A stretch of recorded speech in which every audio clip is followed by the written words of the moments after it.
There are nights when the road feels like an old friend, the hum of the truck's engine lulling you into a kind of quiet rhythm, as though the miles ahead don't matter. I'd been driving for hours, a steady run from Baton Rouge to New Orleans, hauling goods in the dead of night. A typical job, if you could call it that. You get used to the isolation, the long stretches of road, the endless lines of white stripes disappearing into the dark. But tonight, something was different. The air was thick with a dampness that never quite settled. A fog hung low along the bayou, creeping up from the swamps like fingers stretching for the highway. The neon lights of gas stations blurred in the distance, and the occasional blink of a passing car made the world feel even more desolate. It was the kind of night where time seemed to stretch, where the road feels like it could swallow you whole. I'm Bati. Not a superstitious guy, but there's something about long drives that makes a man a little uneasy. You start hearing things that aren't there, feeling things that can't be explained. The kind of night where you could swear you hear whispers just beyond the roar of the engine. I didn't let it bother me too much, though. I've been driving long enough to know how to shake off a bit of nerves, but tonight, that all changed. It started when I pulled into the truck stop. The place was one of those run-down little dives that looked like it had been here since the dawn of time, flickering neon lights, greasy windows, and that lingering smell of cheap coffee and cigarettes. The kind of place where you get in, grab your food, and get back out. No questions asked. I wasn't planning to stay long. Just a quick stop to refuel, maybe grab a cup of coffee and stretch my legs. I swung my rig into one of the empty spaces, the gravel crunching beneath the tires. The sound felt too loud in the stillness of the night, and I couldn't shake the feeling that something was wrong. Maybe it was the silence, so thick you could almost feel it. Or maybe it was just the fog creeping in from the bayou, making the place look like something out of a nightmare. As I stepped down from the truck, I noticed something strange. There, sitting on the corner of the counter inside the diner, was a package. I don't know why it caught my attention. It wasn't wrapped in anything fancy, just brown paper and string, like something you'd find at a post office. But there was something about it, something that made me pause for a moment. It was out of place, sitting there alone in the dimly lit diner. A thought flashed through my mind. Maybe it was a delivery that hadn't been picked up yet. But as I approached, I noticed something odd. There was no label, no return address, no tracking number, just a few random smudges on the paper that made it look older than it should be. I glanced around the diner. The waitress, a woman probably, in her late 50s with a face that looked like it had seen too many long shifts, was behind the counter. She didn't seem to notice the package at all, though, and the rest of the place was eerily quiet. No customers, no sounds, except the hum of the old fridge in the corner. I felt a pull toward it. I shouldn't have. It wasn't like me to get mixed up in something strange, but something about the package made me feel like I needed to. It was like it was calling me. So, of course, I walked over. "Hey," I called to the waitress. "You know who left this here?" She didn't look up at first, just wiping down the counter like she had for the last 30 years. "Been there for a while, hun. I didn't see who left it. You might want to check with the guy in the back." I wasn't exactly in the mood for a chat, but I was curious, so I set down my coffee and walked toward the back door. That's when I heard it, the faintest rustle, like something moving inside the package. Now I've been around long enough to know that strange things happen in strange places, but that little noise made my gut twist. It was like a shift in the air. Something wrong, something off. I thought for a moment about just leaving it there, going back to the truck and pretending I hadn't seen it. But curiosity got the better of me. I reached for the package. The moment my fingers brushed the rough paper, I felt it, a sudden chill like someone had opened a freezer door right in front of me. I hesitated. Was I really going to open it? Of course I was. I tugged the twine free and unwrapped the paper, revealing a small wooden box underneath. It was surprisingly light, almost weightless, and the box was covered in strange symbols carved into the wood, symbols I didn't recognize but somehow felt familiar. I could feel the air growing heavier, almost thicker, like it was trying to smother me. I opened the box and there it was, a small ragged voodoo doll no bigger than my fist. Its tiny body was made of rough, twisted fabric. and its button eyes stared up at me with an intensity that sent a chill running down my spine. The doll was crudely stitched, as though it had been put together in a hurry.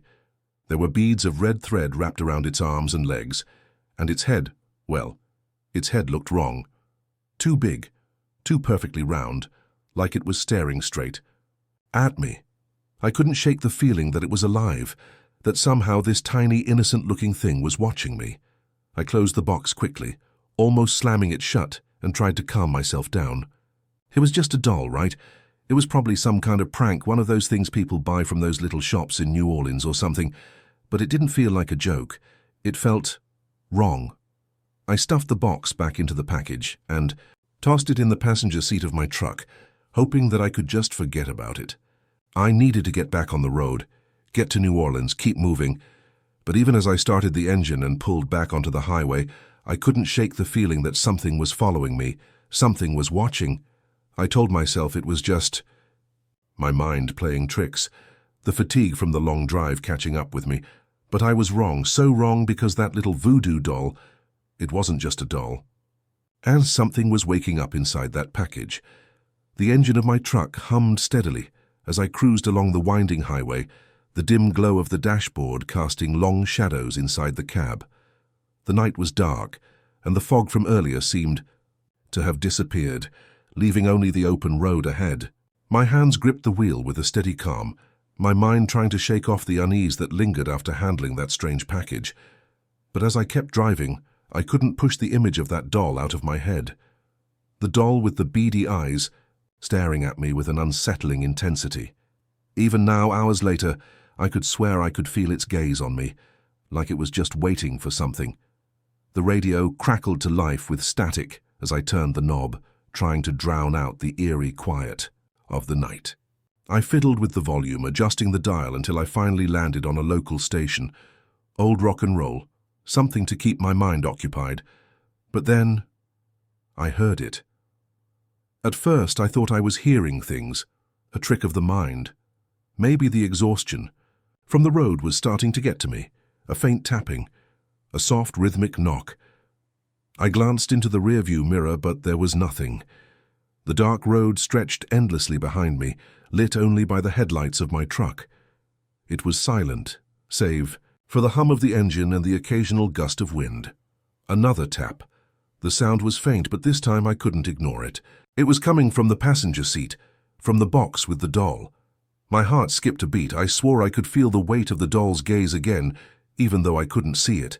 The tapping seemed to match the rhythm of the beat on the radio, as if it was keeping time with the music. But it wasn't the radio, it wasn't music. It was something else, something far worse. I turned to look at the passenger seat, my eyes fixed on the box. It was still there, sitting innocently, on the seat next to me. The lid was closed, and the edges of the paper still had that strange smudge of red where it had been tied shut. I could almost swear the shadows around the box were deeper now, like the night had crept closer, pressing against the cab. The tapping continued. It was louder now, unmistakable. A deliberate rhythmic sound, like something inside the box was trying to get out. I didn't know what to do. Part of me wanted to pull over, open the box, and make sure it was nothing more than my mind playing tricks. But another part of me, the part that felt a deep primal warning, wanted to throw the box out the window and never look back. But I didn't. Instead, I pulled over to the side of the road, the truck's brakes squealing slightly as I came to a stop. My hands were shaking as I turned off the engine and grabbed the flashlight from under the seat. The night air was colder now, the wind rustling in the trees. I stepped out of the truck, my boots crunching against the gravel as I circled. Around to the passenger side, the flashlight's beam cut through the darkness, landing on the box sitting innocently on the seat. The tapping had stopped. For a moment I stood there staring at it. The silence felt almost suffocating. I opened the door, my heart pounding in my chest. I felt stupid standing here, scared of a stupid doll. It was probably just a random bump, in the road or a trick of the wind. Nothing more. But something about the way the box sat there, untouched, unsettled me. I reached for it. My fingers brushed the rough paper, and the hairs on the back of my neck stood on end. Then, just as my hand closed around the box, It happened. A sharp, cold breeze gusted through the truck, making the hairs on my arms stand at attention. I froze. The box rattled like something inside had moved. Then slowly I heard the unmistakable sound of someone giggling. A sharp, cold breeze gusted through the truck, making the hairs on my arms stand at attention. I froze. The box rattled like something inside had moved. Then, slowly, I heard the unmistakable sound of someone, giggling. It was a low, childlike sound, innocent at first, but there was something wrong with it. It wasn't a normal laugh, it was hollow, empty, like it had come from the depths of something dark. I jerked back, dropping the box onto the seat with a thud. My heart slammed against my ribs, and my breath caught in my throat. I didn't look at the box again. I couldn't. For a moment I just stood there, staring at the open door of the truck as if it might somehow offer me some protection from whatever was inside. The world around me felt unnervingly still. No birds, no insects. Just the distant sound of the wind swirling through the trees and the faint rumble of the highway in the distance. And then, there it was again. The giggle. This time louder, more insistent. Like a child. No, not a child. A thing pretending to. Be a child was just inches away from me. I slammed the door shut, locking it without thinking. My mind raced as I clambered back into the driver's seat, my pulse pounding in my ears.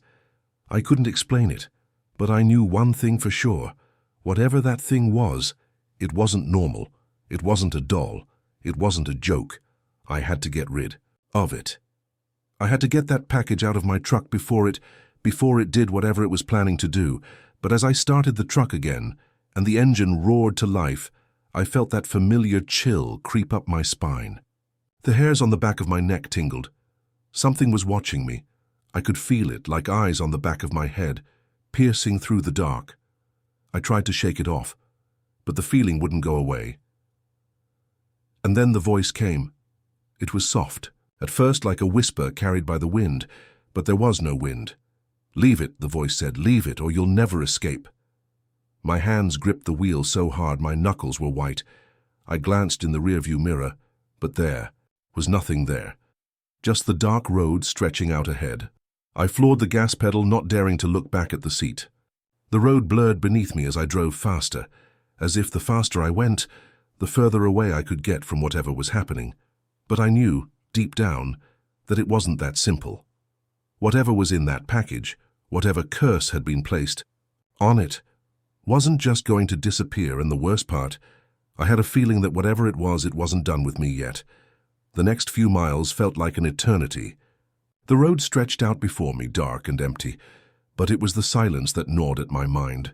The low hum of the engine, the faint tapping of the wind against the windows, nothing sounded right. My senses were on edge, like I was waiting for something to jump out from the shadows. I couldn't shake the feeling that something was wrong, that I had crossed some invisible line I couldn't undo. The laughter, that sickeningly hollow giggle, still echoed in my head. No matter how fast I drove, the feeling that something or someone was in my truck with me wouldn't leave. I glanced at the passenger seat, half expecting to see that damn box there staring at me with its cursed eyes, but it was gone just like that. My heart stopped for a second. I blinked and looked again. Empty. The seat beside me was bare. I didn't understand how it had happened. I hadn't touched it, hadn't moved the box. I had slammed the door shut after hearing that laugh, and now in nothing. But then something even worse happened. The temperature in the cab dropped sharply, sending a chill running through me. My breath fogged up the windshield, and for a brief moment, I could almost swear I saw something moving out of the corner of my eye. I jerked my head around, scanning the truck, but it was empty. Just me and the empty, desolate road ahead. Yet the cold remained, wrapping around me like a vice. I tightened my grip on the wheel, trying to focus. The fog on the road had thickened again, and I could barely see 10 feet in front of the truck. The road was winding now, taking me through forests that seemed to stretch endlessly in the dark. It didn't feel like I was on a real highway anymore. The night had taken on an almost unnatural quality, the kind of darkness that felt like it could swallow you whole. And then it happened again, that voice. Leave it. It was quiet at first, but it was there. It came from behind me, a faint whisper in the stillness. I slammed on the brakes, the truck screeching as I fought for control. The tires skidded on the wet pavement, but I managed to keep the rig on the road, my heart thudding in my chest. My hands were trembling. Sweat trickled down my forehead, despite the cold air blasting through the cab. I couldn't breathe. I glanced in the rearview mirror, half expecting to see something, someone, sitting in the back seat, waiting for me. But it was just darkness, nothing. Get a grip, man, I muttered to myself, trying to steady my breathing. I had to focus. This was just my mind playing tricks on me. Stress, fatigue, whatever. I couldn't let it control me. I had a job to do, but deep down I knew that wasn't the truth. Something was happening, something I couldn't explain. I took a deep breath and tried to steady my hands. The truck was still rumbling steadily beneath me, the sound of the tires. On the wet road, the only thing that seemed real. Then, as I rounded a sharp bend, I saw something ahead. The lights of a small town blinked in the distance, the glow barely visible through the fog. A sign flashed past. Riverside, it read. I didn't remember seeing any signs for Riverside on my route, but my head was spinning. Maybe it was just a small dot on the map, one of those towns you pass through without even noticing. I needed a place to stop, stretch my legs, clear my head, but as I drove closer, something about the town felt off. The streetlights cast long, eerie shadows, but there was no sign of life. No cars, no movement, no lights flickering in windows, just darkness hanging over the place like a heavy blanket. I pulled off the road and into a small parking lot, the tires crunching on the gravel. As I parked, the silence was unbearable. I killed the engine and sat there for a moment, trying to collect my thoughts. I had to get out. I couldn't stay in the truck any longer. The pressure in my chest was building, and I needed air. I needed to get my bearings. Grabbing the flashlight from under the seat, I stepped out of the truck, the night air biting at my skin. The cold was sharper here, like it had seeped into the very earth. I walked toward the town, feeling that strange sense of unease grow stronger with every step I took. I couldn't shake the feeling that I wasn't alone. As I approached the first building, an old diner with its sign flickering, I noticed something strange. The door was ajar. It creaked slightly in the breeze, and inside the lights were dim, casting shadows across the empty tables. The door swung open as if inviting me in. I stepped inside, my boots clicking on the wooden floor. The smell hit me first, old coffee, stale air, something rotten. I glanced around. There were no customers, no workers, just empty chairs and tables, like the place had been abandoned in the middle of a shift. I took a few more steps in, shining my flashlight over the counters and into the kitchen, where there were half-open drawers and dishes left untouched. It looked like the place had been deserted in a hurry. Then, out of the corner of my eye, I caught movement, a shadow in the far corner. I spun around, heart racing. There was no one there. The back room was empty. I let out a shaky breath, trying to calm myself. Get it together, I muttered under my breath, but the words came out hollow. I turned back toward the door, ready to leave, but then I froze. On the counter, right near the cash register, there was something. A small object. I couldn't tell what it was at first, but then I recognized it. The voodoo doll. It was lying there, as if it had always been there, waiting for me. I knew it was the same one from the box, the one I'd left behind in the truck. My stomach dropped. It wasn't just a doll. It was a signal. A sign that the curse had already begun, that the forces I couldn't control had already been set into motion.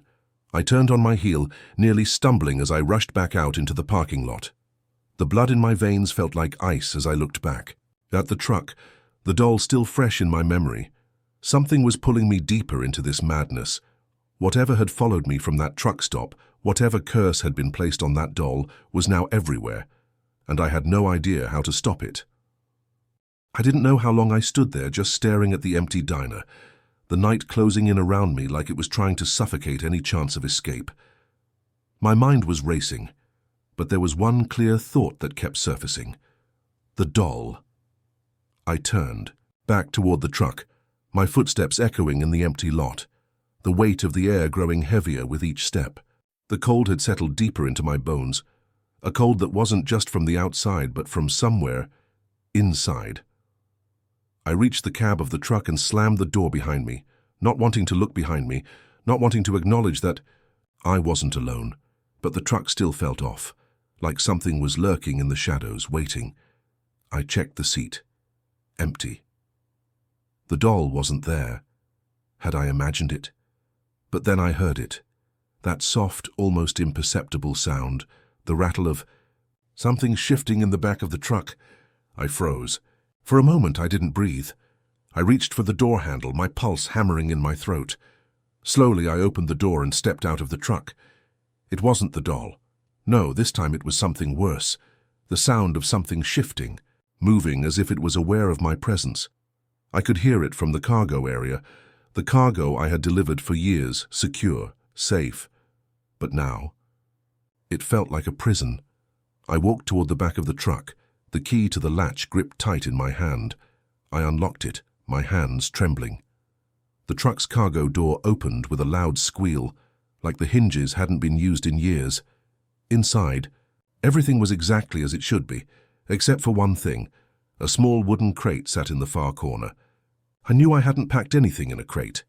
Hell, I hadn't even seen a crate like that in all my years of hauling goods. The crate was old, the wood dark and chipped, like it had been through decades of neglect. There was no label, no markings, to tell me where it had come from. And then, from within the crate, I heard it. The sound of something shifting, something breathing. It was alive.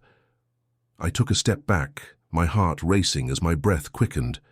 I didn't know what to expect, but the sudden urge to open it, to face whatever was inside, overpowered any common sense I had left. I reached for the lid, pulling it open slowly, the creak of the wood sounding like nails on a chalkboard. I was ready for anything, a snake, a rat, hell, even a dog, but not what I found. Inside the crate was the voodoo doll. But now it wasn't just a doll. It was moving. Its tiny, ragged limbs twitched like it was alive, and the glassy eyes stared at me, unblinking, unseeing, as though it was waiting for something, waiting for me to do something. The air around me grew thick, suffocating. The temperature dropped, and I could see my breath form clouds in the freezing cold. I slammed the crate shut, but it didn't stop the feeling that I wasn't alone, that I was never alone anymore. I jumped back into the cab, slamming the door and locking it. The truck felt even smaller now, like the walls were closing in. The engine purred to life beneath me, but I didn't feel any comfort in the hum of it. I had to get out, but I didn't know where to go. I looked into the rearview mirror, half expecting to see something in the reflection, the doll or something else, but what I saw was far worse. The night was alive. The shadows were moving, creeping along the edges of the road, stretching as if they were reaching for me. The road was becoming a trap. I could feel it. I didn't know what was happening anymore. The world outside the truck seemed unreal, a fog of shadows and movement that didn't make any sense. The engine hummed beneath me, but the hum had changed. It was deeper, like the truck itself was groaning in pain. The road stretched ahead, endless, like it had no end in sight. The headlights barely cut through the oppressive darkness. It felt like I was driving through the heart of some nightmare. And then I felt it. It started with a pressure, light at first, like something was pushing against my chest. But as I kept driving, it grew, a weight settling on me that made it harder to breathe. My hands tightened on the steering wheel, and I could feel sweat running down my neck, despite the chill in the air. I tried to ignore it, tell myself it was just the stress catching up with me, but something about it was wrong. The shadows, they were moving. In my peripheral vision, I saw them, creeping along the sides of the road, bending and twisting unnaturally, as if the night itself was trying to consume the truck. I jerked my eyes back to the road, afraid to look too long. My heart hammered in my chest, but I couldn't stop the fear from creeping in. The air around me thickened, and the pressure grew even stronger. I glanced over at the passenger seat, half expecting the voodoo doll to be sitting there, its glassy eyes watching me, its tiny limbs twitching as if it had a mind of its own. But it wasn't there. A sickening wave of dread washed over me. I had locked it in the glove box earlier, hadn't I? But the thought didn't comfort me. Because the doll wasn't the only thing with power. No, something else had come alive in that truck with me. I glanced back at the road, my eyes jumping between the mirrors and the darkness ahead. That's when I saw it. The shadow wasn't just on the edge of the road anymore. No, now it was right behind me, following the truck, just out of the corner of my eye. And it wasn't a vague shape anymore. It had form, tall, impossibly tall, and its edges blurred like smoke. It followed me, moving faster, growing larger with every passing second. It didn't make sense. Shadows didn't move like that. But this one did. This one wasn't natural. I gripped the wheel tighter, the fear bubbling up in my throat, but I had to keep driving. I couldn't stop. My mind screamed at me to pull over, to do something. But the truck, it wouldn't stop. It felt like I was in a trance, like I was being pulled along by something beyond my control. Then it happened. The radio crackled to life, loud and sudden, snapping me out of my daze. The voice on the other end was barely audible, distorted, like it was being spoken through water. "Deliver it," the voice said, a low, guttural whisper. "The price has been paid." I slammed the radio off, heart racing. I hadn't heard a voice like that in my life. It wasn't human. It wasn't even close. And then the truck lurched. I jerked forward, the sudden movement almost throwing me out of the seat. The engine sputtered, coughing as though it were struggling to keep running. The truck started to sway side to side, the tires screeching against the pavement. Panic flared in my chest as I tried to steady the wheel, but the truck wasn't responding. It was as if the road itself was fighting me. "Come on," I shouted, slamming the wheel back and forth, my hands sweaty and frantic. "Come on, damn it!" The truck's engine roared to life with a violent jerk, and just as quickly as the sway had started, it stopped. I barely had time to catch my breath before I noticed something even worse. The shadows weren't just behind me anymore, they were in front. I saw them in the headlights, creeping across the road ahead like a swarm of dark tendrils. The road was no longer empty.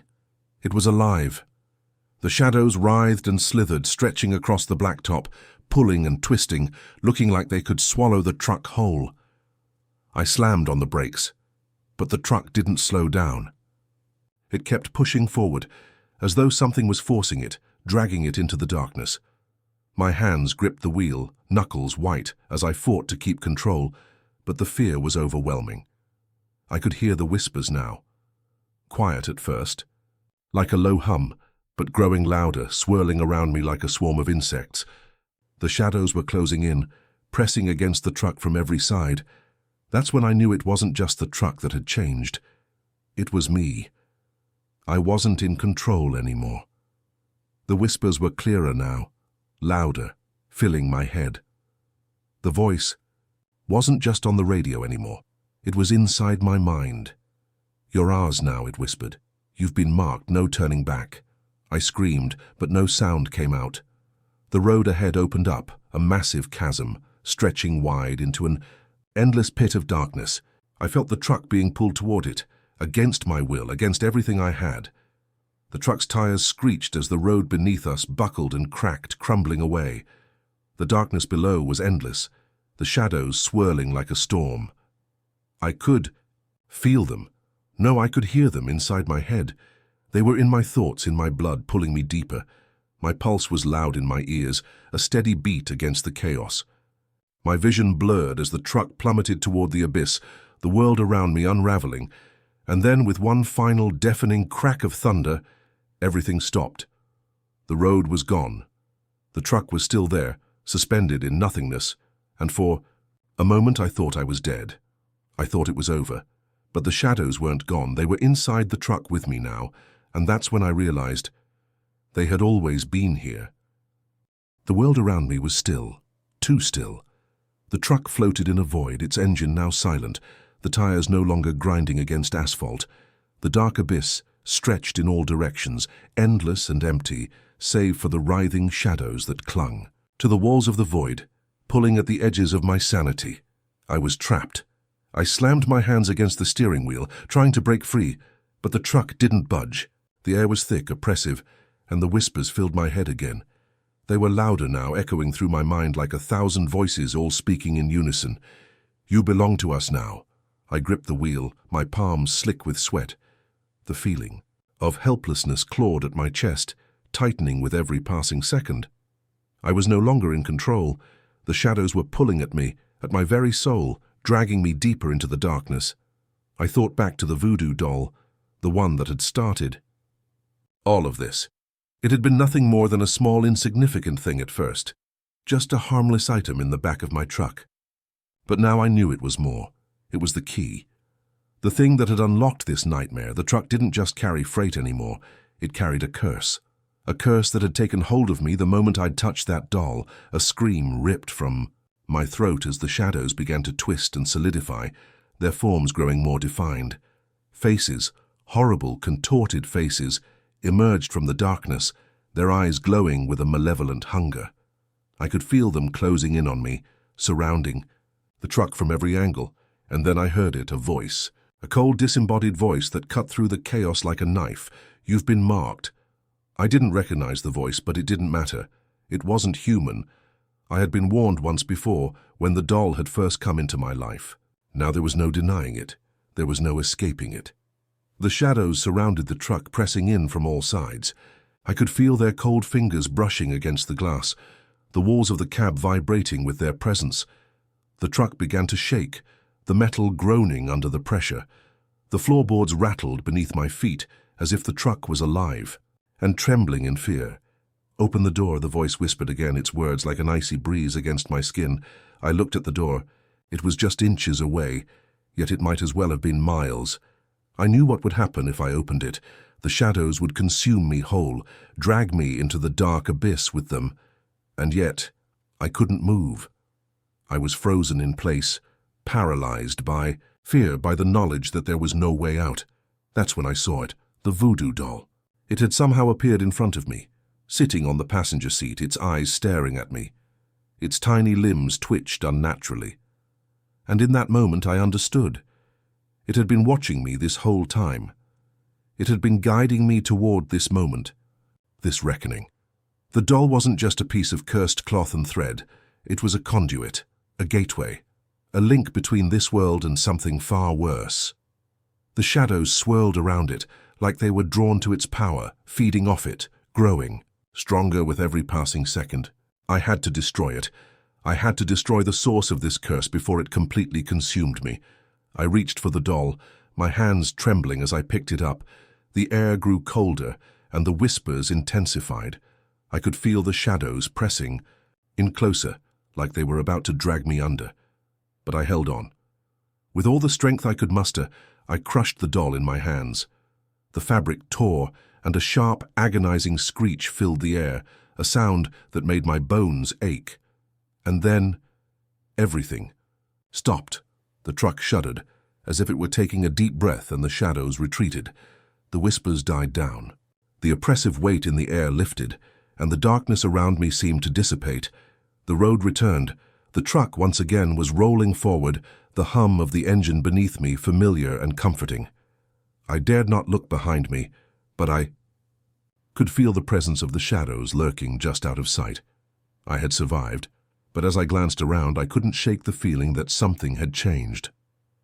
I had rid myself of the doll, but its presence lingered in my mind, a haunting reminder of what I had just escaped. And then I saw it. A small, twisted figure lying in the middle of the road, just ahead. I wasn't alone. I slammed on the brakes, heart pounding in my chest, but it was too late. The truck skidded to a halt, the tires squealing as the twisted figure in the road began to stir. The voodoo doll. It was back.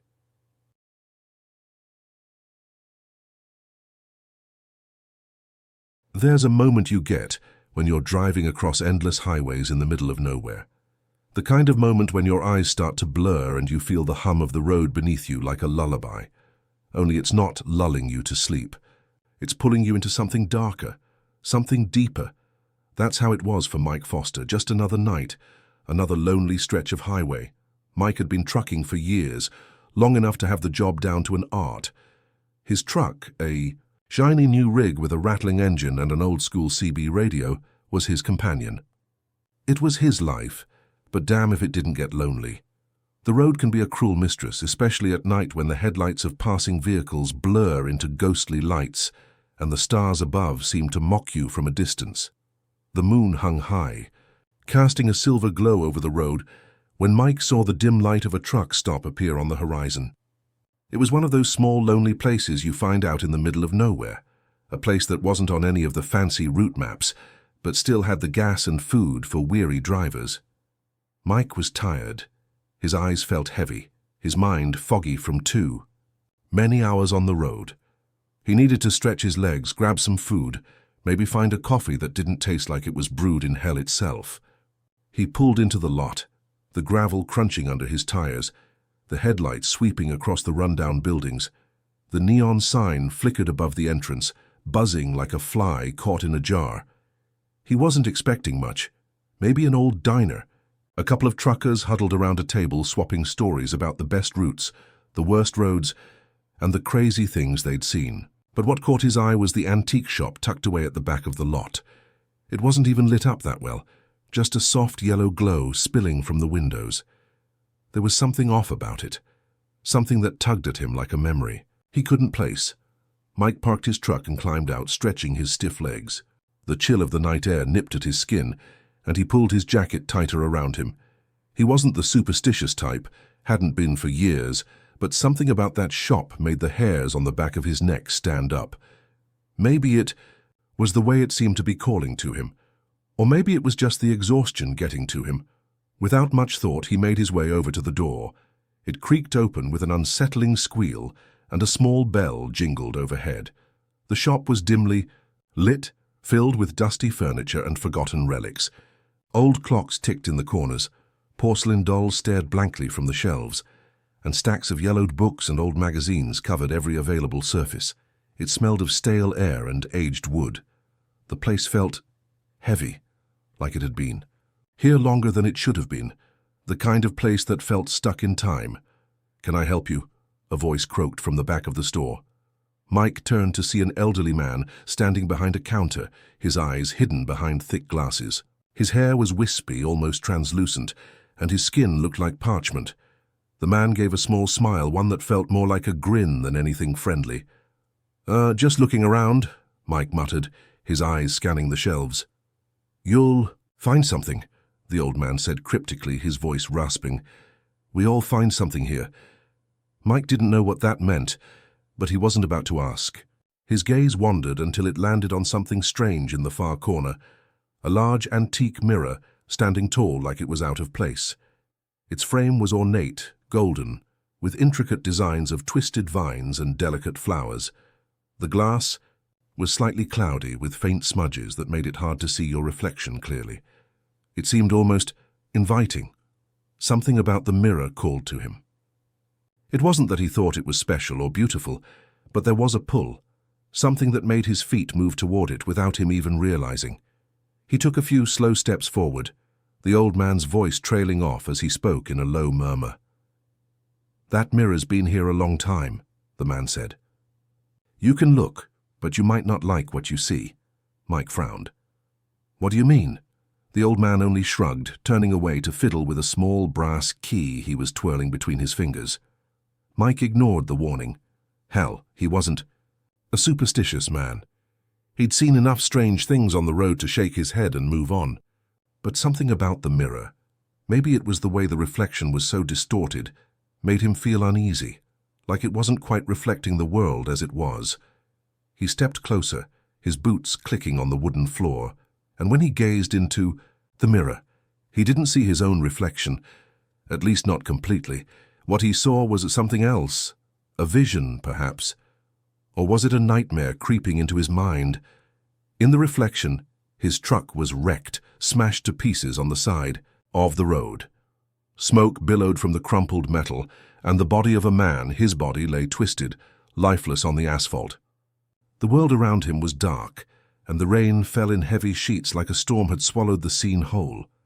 Mike blinked, rubbing his eyes, but when he looked back into the mirror, the image was gone. His own reflection stared back at him, confused. Unsure of what had just happened, he shook his head. It must have been the lighting, he thought. The mirror was old, the glass warped. Maybe he was seeing things, fatigue messing with his mind. But a cold chill still lingered on his skin, and that eerie image didn't fade as easily as it should have. "Nice piece you got here," Mike said, trying to brush off the feeling of unease. He turned to the old man, but he didn't respond. The man was staring intently at the mirror now, his eyes wide as if he were seeing something Mike couldn't. "You've seen it too, haven't you?" the old man finally said, his voice barely above a whisper. Mike frowned, not sure what the man was talking about. "Seen what?" But before the man could answer, the shop door swung open and another trucker entered. A loud, boisterous guy with a thick beard and a big smile.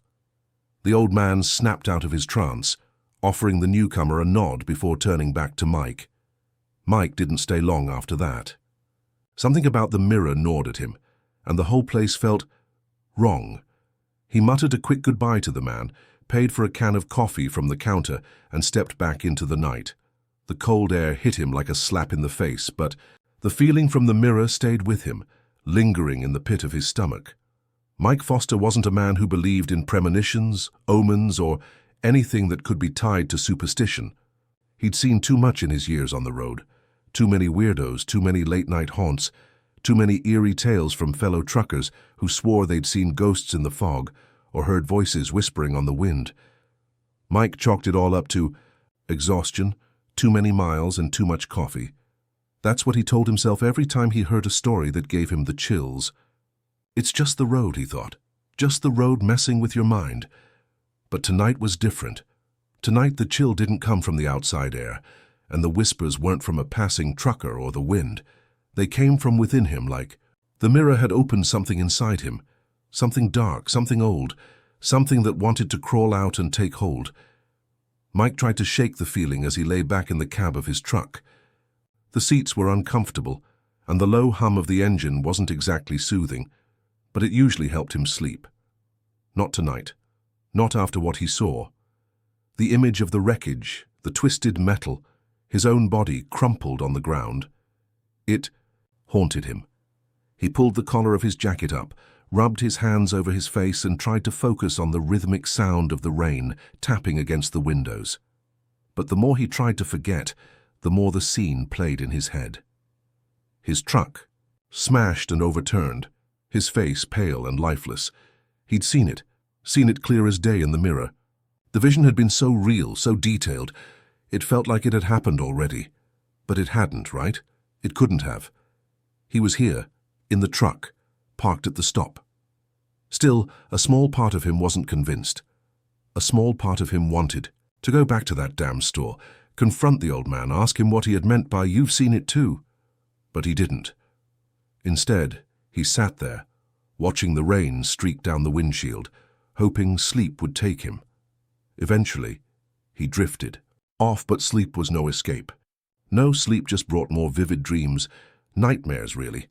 He was driving, but the road stretched on endlessly, a black abyss beneath him. There were no signs, no markers, just the headlights illuminating a stretch of highway that seemed to go on forever. His eyes were heavy, his hands on the wheel, his head nodding in and out of consciousness. And then it happened again. The mirror. In the dream, he didn't see himself in the reflection. No, he saw that same twisted wreckage, his truck, mangled, beyond recognition, and his own body, broken, lifeless, lying at the edge of the road. But it wasn't just that. In the background of the reflection, something was there. Something moving. A figure cloaked in shadow, standing in the middle of the road, staring at him. He jerked awake, his heart pounding, his breath coming in ragged gasps. For a moment he thought he could still see the figure standing just outside the truck, but when he looked out the window there was nothing there. Just the rain, falling steadily against the glass. His mind was playing tricks on him. It had to be. He rubbed his eyes, trying to shake off the terror clinging to his thoughts. He couldn't stop thinking about the mirror, though, no matter how hard he tried. He hadn't even seen much in it, just that brief glimpse. But that brief glimpse had been enough. Enough to lodge itself deep in his mind and refuse to let go. Mike started the engine and rolled the windows down, letting the fresh air rush in. The storm had died down a bit, but the clouds were still thick, heavy with rain, as if the sky was pressing down on the earth. The truck's engine rumbled to life, and he slowly pulled out of the stop, the headlights casting long beams through the mist. He hadn't planned to return to the antique shop, but his mind was relentless. The urge to understand what had happened, to figure out why that damn mirror had disturbed him so much, was too strong. He couldn't just leave it alone. Something wasn't right, and he needed answers. Mike drove back, the truck's tires skimming over the slick asphalt as the road seemed to stretch on forever. The stop was only a few miles back, but as he drove, something felt off. The road seemed unfamiliar. He glanced at his GPS, but it was useless in this area. The map was blank. The red dot indicating his location was just floating in the middle of nowhere. Maybe I'm just tired, he thought. Maybe the storm's messing with my head. But then, a small voice in the back of his mind told him that it wasn't the storm messing with him. It was something else, something older, deeper, and far more dangerous. When he reached the truck stop again, he was surprised to find it almost deserted.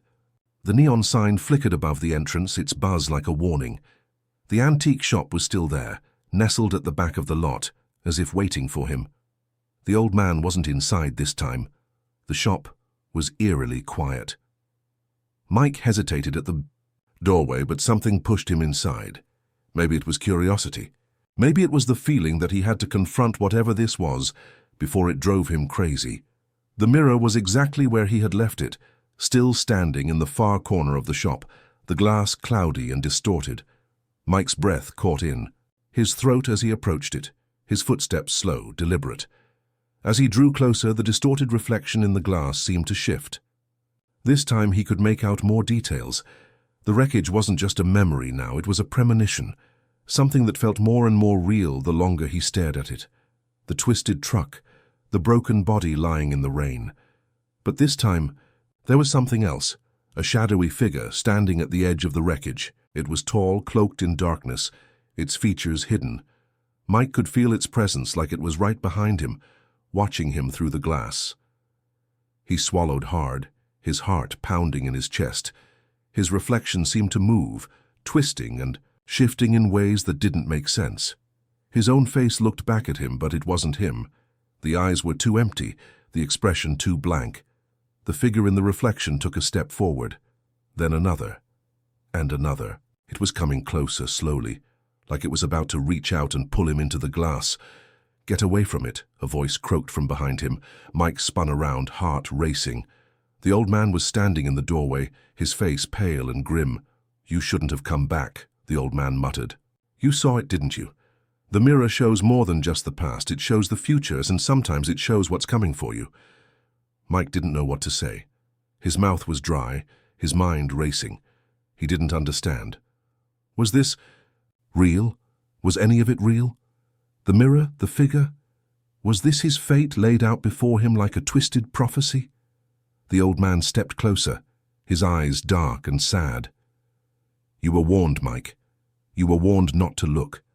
But now that you've sealed your fate, there's no turning back now." Mike backed away, his pulse pounding in his ears. The shadowy figure in the mirror was closer now. Too close. It was reaching out. Its hand was coming through the glass. "It's too late," the old man whispered. Mike stumbled back from the mirror, heart pounding like a jackhammer against his ribs. The image in the glass wasn't just some trick of the light anymore. No, that thing, whatever it was moving. And it was moving toward him. It wasn't a simple reflection. It wasn't him standing there, and it sure as hell wasn't anything human. The figure's hand, blackened like burnt wood, was pressed against the inside of the mirror, fingers long and too many jointed, sliding down the glass like it was testing for weakness, like it wanted to come through. Mike's breath caught in his throat. The old man's voice came again, sharp and low, like a warning carried on wind before a storm. "You need to leave now." But Mike couldn't move. His feet felt like they'd been bolted to the floor. Every instinct in his body screamed run, but the mirror had him locked in, hooked like a fish on a line. His eyes flicked between the old man and the figure in the glass. And then the glass rippled, like water. Mike's stomach dropped. He watched in disbelief as the figure inside began to walk forward, not just in the reflection, but through it. The ornate golden frame around the mirror flickered with a dull red glow, almost pulsing like a heartbeat. The reflection of the truck wreck twisted and faded, replaced by a dark, endless road that stretched into the unknown behind the figure. And that thing, tall, faceless, and cloaked in black, stepped halfway out. Its shoulders cleared the glass and then its arm. That's when Mike's legs finally decided to listen. He turned and bolted, knocking over a display of dusty antique clocks on his way out. The cacophony of them hitting the ground echoed like 1,000 ticking time bombs going off at once. He didn't stop to check if the old man was behind him. He didn't stop to see if the thing had made it all the way out. All he knew was that he had to get the hell out of there. He burst through the door and into the wet night, sucking in the cold, rain-laced air like it was salvation. His boots slipped on the gravel as he made a break for his truck, hands trembling as he fumbled with the door latch. He jumped in, slammed the door, and locked it. For a few seconds, he just sat there, chest heaving, palms flat against the steering wheel. The rain smacked the windshield like frantic fingers trying to get in. His mind raced, replaying the image over and over again. That mirror, that figure, the hand. His GPS, which had previously been a glowing blue dot floating in the middle of nothing, suddenly flickered back to life. The road appeared. A route lit up. It was like someone or something was telling him to move. Mike didn't think twice. He started the engine, tires squealing as he pulled out of the lot, headlights cutting through the fog like two angry eyes. The truck roared back onto the empty highway, and he didn't dare look in the mirror. Not now. Not after what he saw, but the thing is, he should have looked. Because about 10 minutes down the road, just when he thought maybe, just maybe, he'd left it behind, he glanced up into the rear view out of pure habit.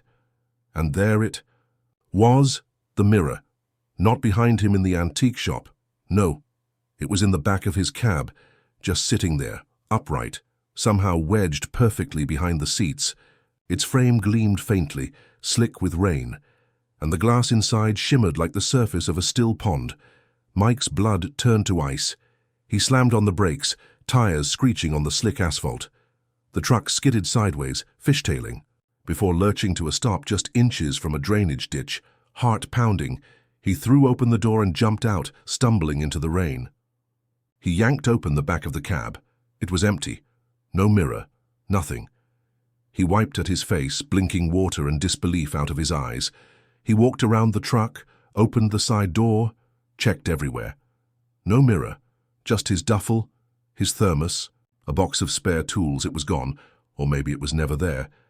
But when he climbed back in and sat down, soaking wet and still shaking, the rearview mirror began to fog. Like someone was breathing on the inside of the glass, and just as he was about to wipe it clean, words appeared in the condensation, letters drawn by an invisible finger. "You saw too much." Mike jerked back, nearly falling out of his seat. The fog cleared. The words vanished.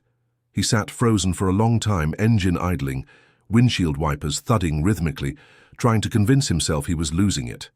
Sleep-deprived, seeing things. Dreaming, maybe. But deep down, he knew better.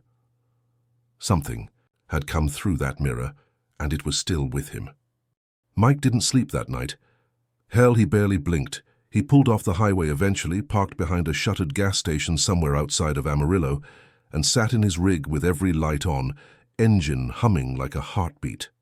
His eyes were bloodshot, glued to the rear view, waiting, just in case that mirror showed up again. It didn't. But the silence was worse. He couldn't stop thinking about what the old man said. "You saw it, didn't you?"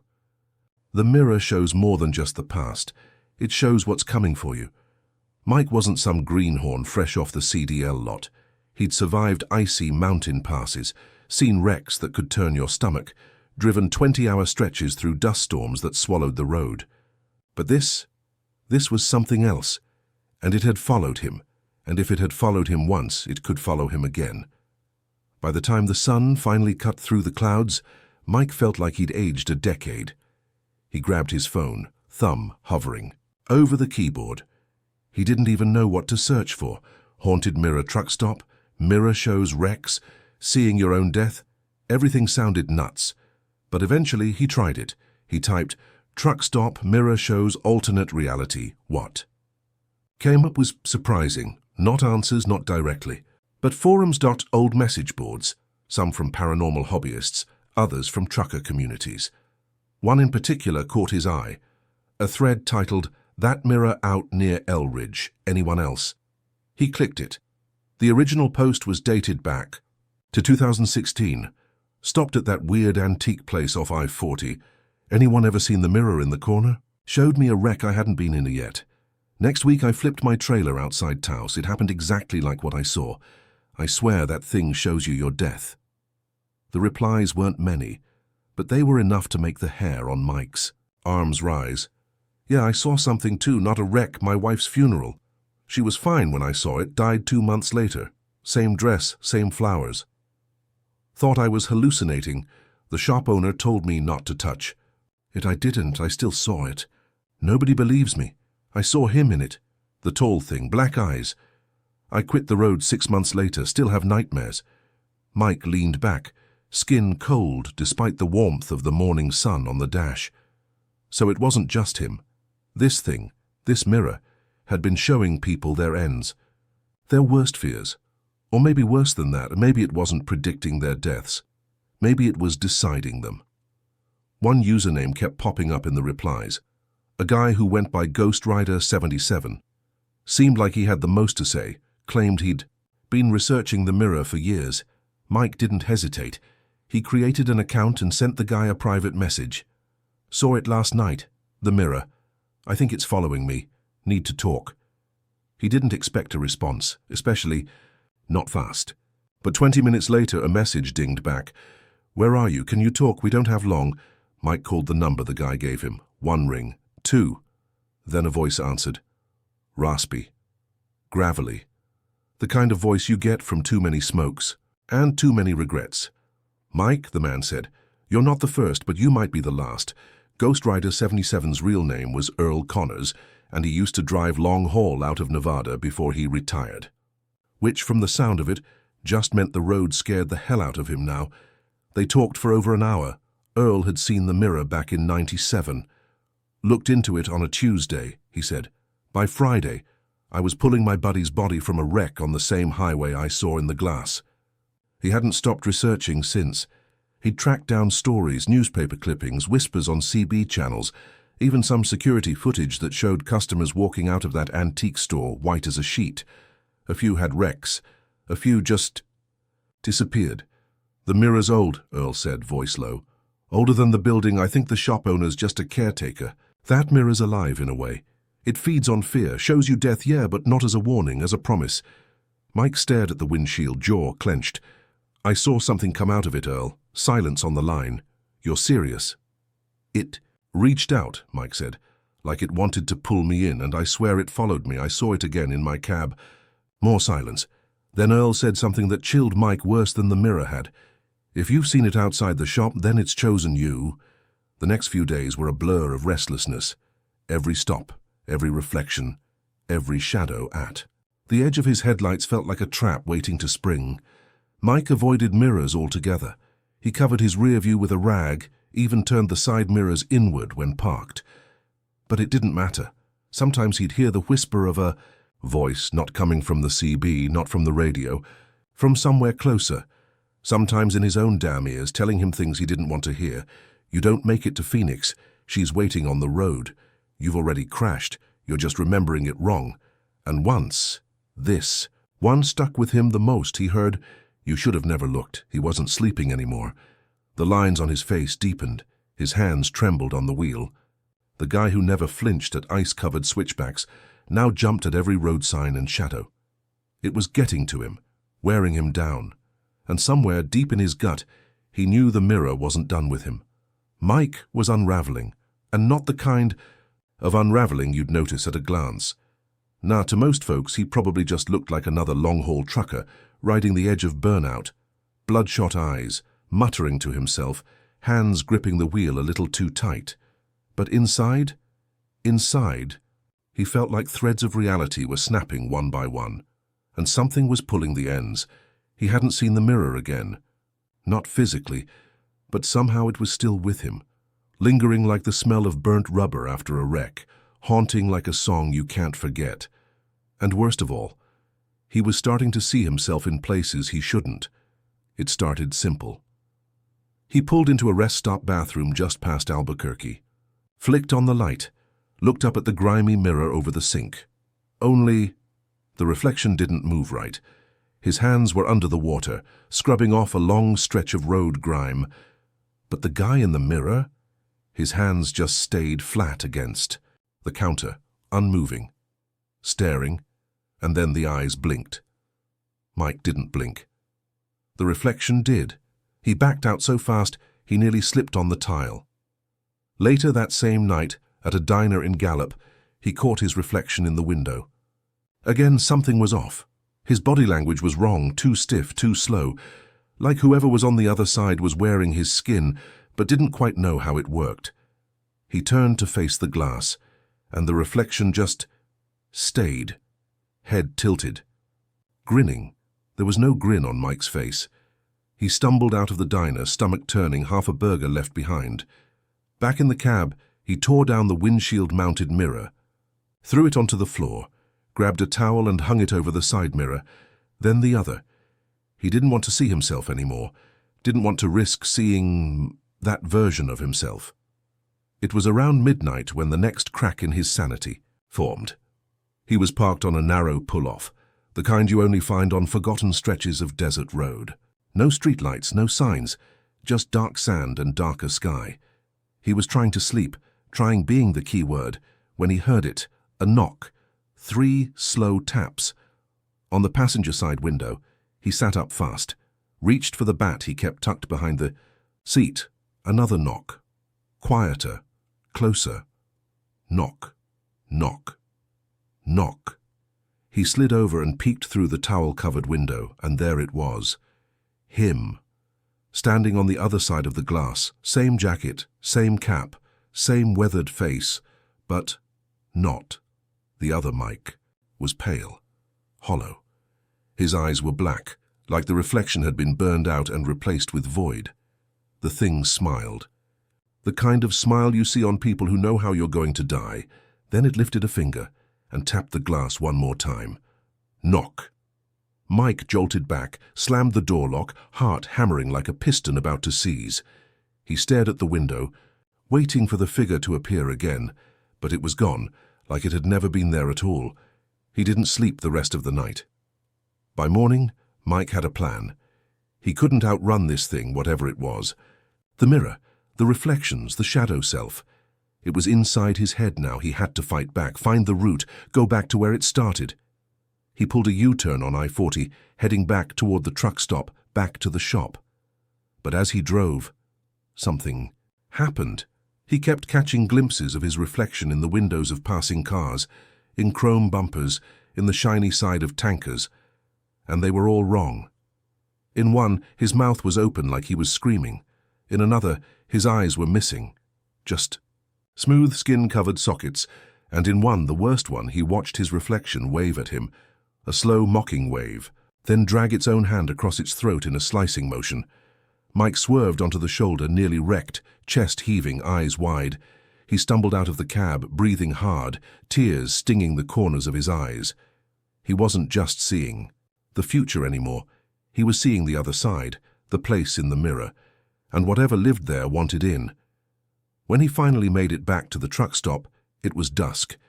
The place looked even more run-down than before, like it had aged decades in just a few days. The antique shop's windows were dark. The neon sign buzzed overhead, one letter flickering wildly, anti-UES. Mike pushed the door open. Bell jingled, and the old man was waiting like he knew Mike would return. "You've seen it," the man said. "Not a question, a fact." Mike stepped forward, jaw clenched. "You knew what it would do to me." "I warned you not to look," the man said quietly. "But you were already marked." "Marked by what?" The old man motioned toward the back of the shop. "Come see." Mike followed. The mirror was still there, of course, waiting. Only now, the glass wasn't cloudy anymore. It was clear, crystal clear, and in the reflection, there were 2 Mikes. One, standing where he actually stood, and the other just behind him in the reflection, closer than his own shadow. That one smiled as the real Mike looked on in horror. "I don't understand," Mike whispered. "What is it? What's happening?" "To me?" The old man's face was grave. "The mirror doesn't just show death, it copies it, pulls souls, makes shadows.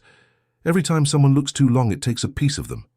That version of you," he pointed to the smiling doppelganger, "that's not a reflection anymore." Mike watched, frozen. The shadow version stepped forward in the mirror. His real self didn't move, and yet his reflection raised a hand to the glass, pressed its palm against it, and the glass began to ripple again, just like before. "No," Mike whispered. "You have to choose," the old man said. "Confront it or run and let it take over." The shadow Mike's grin widened, and the mirror invited him forward. The surface of the mirror rippled like a pond disturbed by wind. Only this wind came from inside, and it wasn't natural. It wasn't air. It was hunger, like the mirror. Itself was breathing, or calling. Mike stood there, every nerve in his body screaming, "Don't!" The reflection, the other Mike, just smiled from the inside, like he'd been waiting this whole time. Like this was always the end game. The old man put a hand on Mike's shoulder. "If you don't face it now," he said, "it'll replace you, in your truck, on the road, in your life, and no one will ever know the difference." Mike looked back at him. "What happens to me?" The man's eyes were heavy. "That depends on who walks back out." For a beat, Mike didn't move. He could leave, climb back in his rig, punch the gas and never look in another mirror again. But deep down he knew it wouldn't matter. This thing wasn't tied to the mirror anymore. It was tied to him. So he took a breath and stepped forward. The mirror didn't shatter. It didn't suck him in violently. It simply accepted him, like water. The surface passed over his skin like cool silk, and the moment his whole body was through, the glass sealed shut behind him with a soft, final-sounding click. He expected darkness. Instead, it looked just like the world he left. Same truck stop, same antique shop, same flickering neon sign buzzing over the roof, except everything was wrong. Colors were muted, gray and dim like an old photo. The air was thick, heavier than air should be. Every breath felt like it had weight, and there was a smell, subtle, but there, like burnt wires and rotting leaves. Mike stepped out onto the pavement. His boots didn't echo the same way. It was quiet here, no bugs, no wind, no sound at all except the faint hum of that cursed sign above the shop. And as he walked toward the truck stop's lot, he saw it. His truck, his actual rig, parked exactly where he left it. Only there was someone in the cab. He crept closer, breath hitching in his throat. The figure inside turned him, the other Mike, the reflection, but not just a copy now. It was inhabiting his life, sitting behind the wheel like it owned it. Mike shouted, "The figure smiled, waved, then it leaned forward and started the engine. "No," Mike yelled, sprinting toward the truck, but his boots hit nothing. The world around him shattered like glass under his feet, and he fell. Mike hit ground hard, cold, damp, and unfamiliar. He was no longer in the truck stop world. Now he was somewhere else entirely. Dark trees surrounded him, towering silhouettes with no leaves. The sky above was red, bleeding red, and the moon was cracked in half. This wasn't just a reflection, this was a prison, a world made of shadows and broken memories. The mirror didn't show him the future. It lured him in, and now it was showing him what it was. Voices whispered through the trees, familiar voices, voices of people he knew, old friends, his ex-wife, his dispatcher, even his own voice, screaming, crying, begging. He ran. Branches clawed at him as he sprinted through the forest, the ground shifting beneath his boots like he was running across coiled snakes. Roots reached for his ankles. The trees leaned in. Close whispering lies, "You've always been here. You never left the mirror. You were dead before you looked." Finally, the woods broke open into a clearing, and there it was, the mirror freestanding, silent, glowing faintly with a dull gold around its edges. Mike approached it slowly. The surface shimmered. He could see himself again, Real him. Standing. There, pale, haggard, but alive. He reached out, but the glass didn't let him through. It was solid. Behind him the whispers got louder. Footsteps, and then laughter. The other Mike was coming.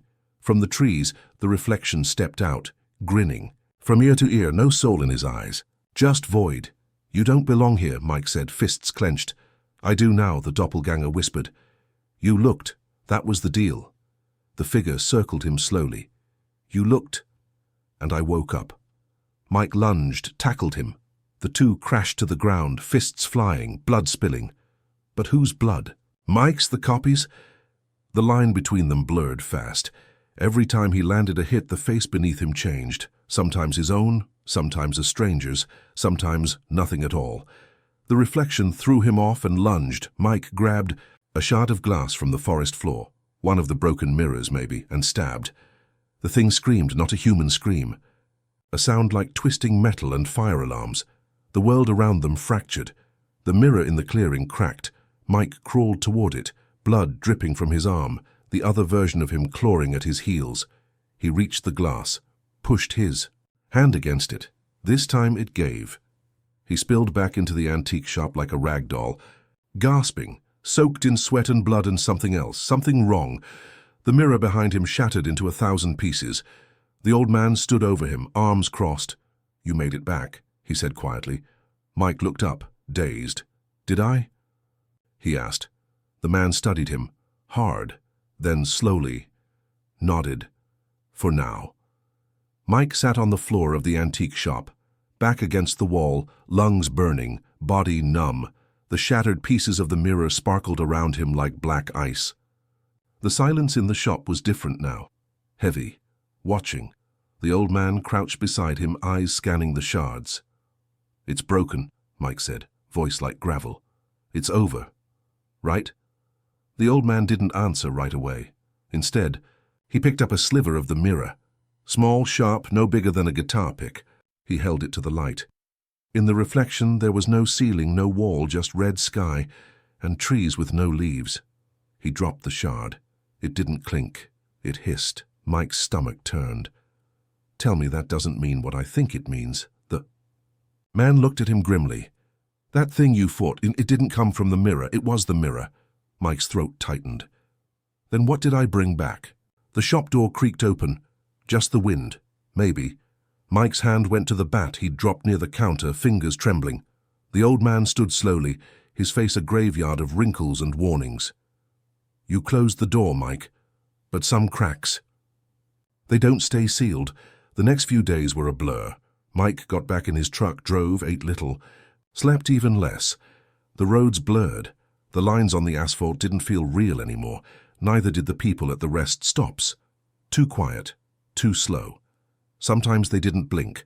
Sometimes, in the reflection of his coffee cup, he saw the red. Okay. He avoided mirrors, covered them with tape, threw out his phone just in case the front-facing camera caught something it wasn't supposed to. But even with every reflective surface gone, he still saw it, not the mirror, himself, the other him, in dreams, in shadows. Sometimes in the faces of strangers that lingered just a little too long in his periphery, and sometimes right behind him. It happened in Nevada, middle of nowhere. Dirt. Highway, long stretch of night between gas stops. He stopped to piss by the side of the road, dead quiet.